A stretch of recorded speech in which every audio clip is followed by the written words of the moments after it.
Assalamualaikum. Today our topic is dynamics of market price. Basically हमने Domar growth model में homogeneous differential equation find out की थी.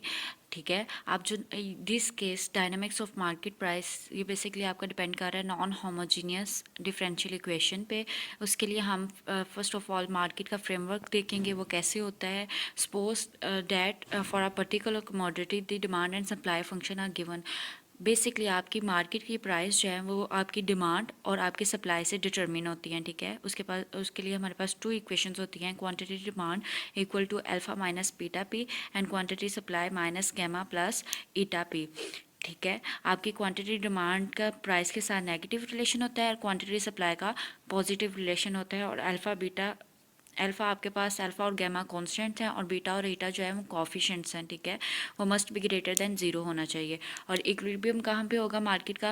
Where you have both are equal quantity demand and quantity supply. When you put the both equal you have this solution minus gamma plus eta p is equal to alpha minus beta p.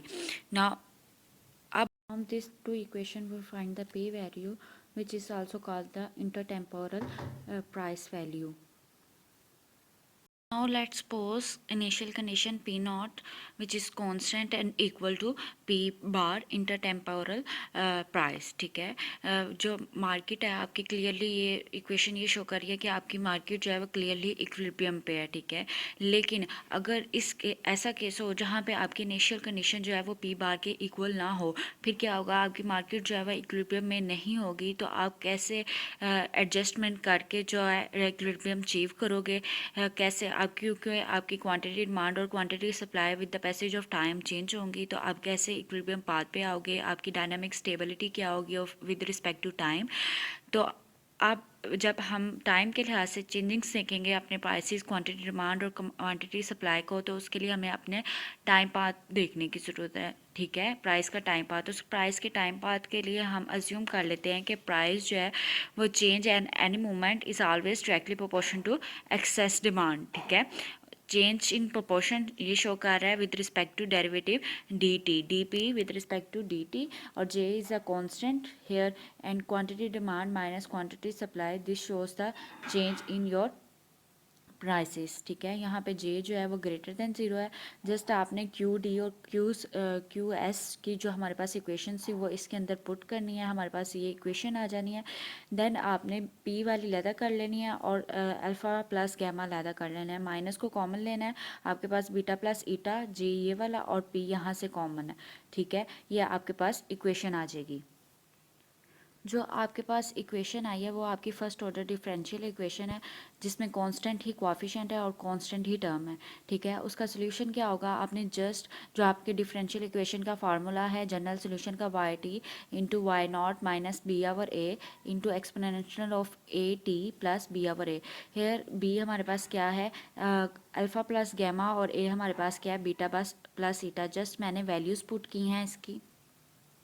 Just formula में values put करने के बाद मैंने यहाँ पे इस term को alpha plus gamma और बीटा प्लस ईटा हमारे पास पी टेम्पोरल के इक्वल था जब हमने इक्विलिब्रियम फाइंड किया था प्राइसेस से.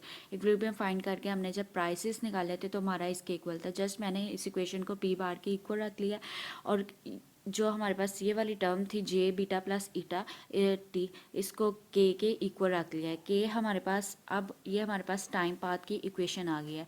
अब dynamic stability of the equilibrium time path, for example suppose कर लेते हैं कि पी नॉट और पी जो है वो कॉन्स्टेंट हैं और उनकी कांस्टेंट है. बेसिकली ये टर्म आपकी कांस्टेंट को शो कर रही है. ये कांस्टेंट है और के की जो है पॉजिटिव वैल्यू है. इस केस में आपका क्या होगा कि के जो है आपका with respect to time zero हो जाएगा. जैसे जैसे आपका टी जो है इन्फिनिटी की तरफ मूव करता जाएगा आपका के की वैल्यू ज़ीरो हो जाएगी और जो आपकी इनिशियल कंडीशन है वो मूव कर जाएगी. टाइम पाथ जो है वो आपका मूव कर जाएगा पी बार की तरफ. ठीक है, इसको हम ग्राफिकली देखेंगे और इसको ही जब आपका इस तरह पी डैश की तरफ टाइम पाथ यानी कि आपका ग्राफ जो है वो पी डैश की तरफ मूव करेगा, उसको ही आप डायनामिक स्टेबिलिटी बोलते हैं.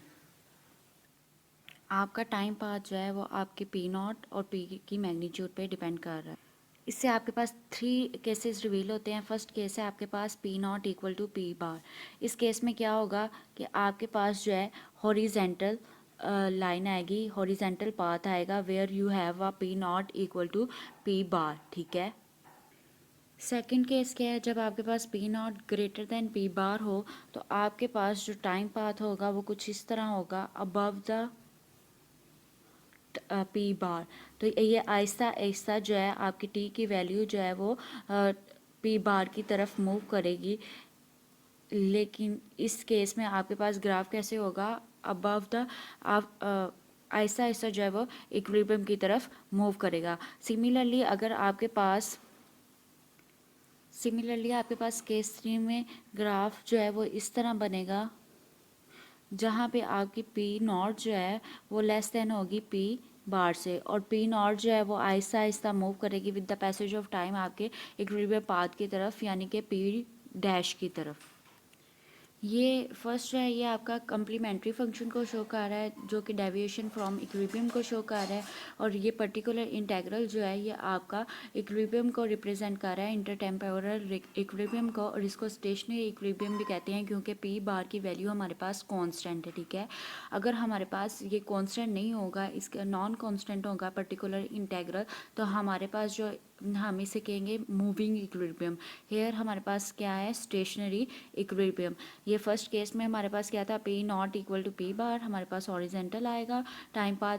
देन अगर ग्रेटर देन होगा तो this type of time path we gain, and अगर हमारे पास लेस देन होगा तो हमारे पास ये वाला टाइम पाथ आएगा।